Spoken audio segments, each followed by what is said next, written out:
Hello mga kabusing! Welcome back to my vlog. So for today's video nga mga kabusing, ang ating ngayong pag-uusapan ay ang sino nga ba ang mas malakas mga kabusing? Puerto Rico ba, Philippines o Venezuela mga kabusing? So, sawadikap, kapungkap at salam alaikum po dyan mga kabusing sa lahat pong nanonood po sa aking YouTube channel. Hello po at sana ay nakasubscribe nga kayo mga kabusing. At syempre, kapungkap at salam alaikum po dyan mga kabusing at hello po. At syempre, ang ating pag-uusapan mga kabusing, kaya huwag na nating patagalin mga kabusing ang ating usapan ngayon kung sino nga ba ang mas malakas mga kabusing para sa nalapit na competition para sa Miss Universe 2026 mga kabusing. Let's start sa ating bagong koronahan mga kabusing. Before yesterday mga kabusing, from Puerto Rico na si Jennifer Barreto nga mga kabusing. So sa tingin nyo mga kabusing, malakas ba ang laban ng kampo ng Puerto Rico na si Jennifer Barreto mga kabusing? So based sa kanyang performance last sa Coronation Night, malakas naman ang kanyang laban mga kabosing no, when it comes sa pasarela, sa performance niya mga kabosing no, todo bigay talaga itong si Barreto. Matangkad dito mga kabosing, I think nasa 5'10 yung height niya or 5'11 din mga kabosing.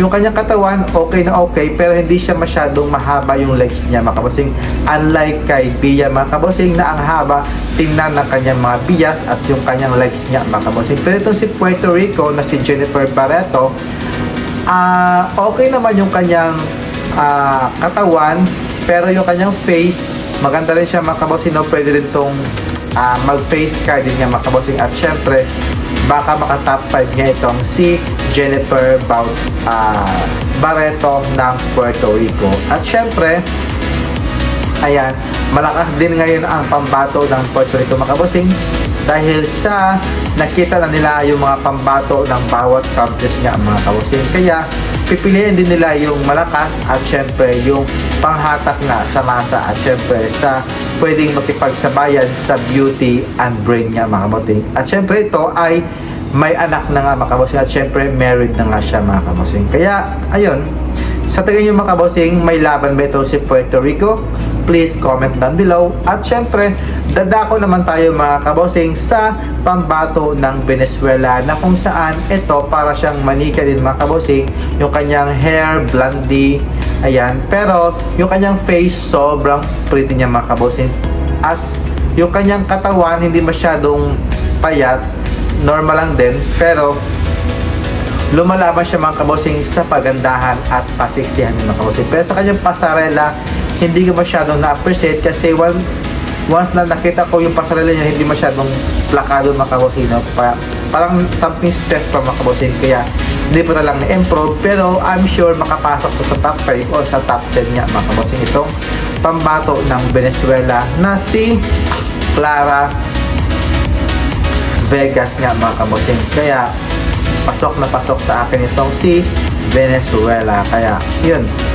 At syempre, ang pambato naman natin mga kabosing na from Philippines na si Bea Milan-Wendorski, na kung saan nauubong at syempre ang lakas talaga ng pambato natin mga kabosing when it comes sa all over the world. Pinag-uusapan talaga itong si Bea Milan-Wendorski na kung saan sobrang ganda niya mga kabosing no?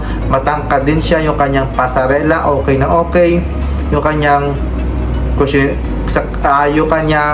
communication skills okay na okay mga kabosing. At alam kong pasok na pasok sa mga kabosing top 5, sure bulak kung makapasok pa or top 3 or malay mo maging winners nito mga kabosing ng Miss Universe 2026 mga kabosing na magagapit nga sa bansang Puerto Rico. So sa base mga kabosing no, sa tatlong itong performance mga kabosing, so sino nga ba ang mas angat sa tatlong ito? Puerto Rico ba, Philippines or Venezuela? Please comment down below mga kabosing. At syempre, para malaman ko naman mga kabosing yung kung sino talaga yung mas malakas sa tingin nyo mga kabosing na may laban talaga sa makuha ang corona bilang isang Miss Universe. So based sa tatlo ito mga kabosing, ang lakas ng laban nila mga kabosing. So, ganun yung kanilang laban ng mga kabosing sa pagkuha o sa pag top leading nga mga kabosing sa mga hot picks. So, muna itong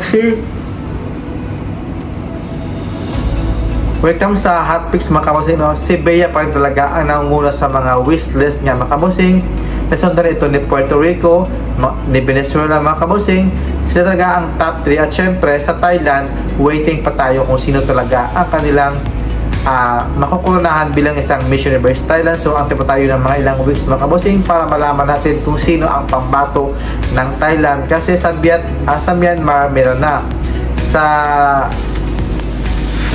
Vietnam wala pa, Indonesia yata, I don't know kung meron pa, nakalimutan ko na eh.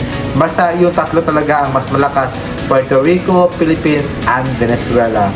At syempre, please comment mga kabosing kung sa tingin nyo, sino nga ba ang mas malakas sa tatlong ito. Sige, maraming salamat mga kabosing, and thank you for watching, and see you in my next vlog. Keep safe po, bye bye, God bless.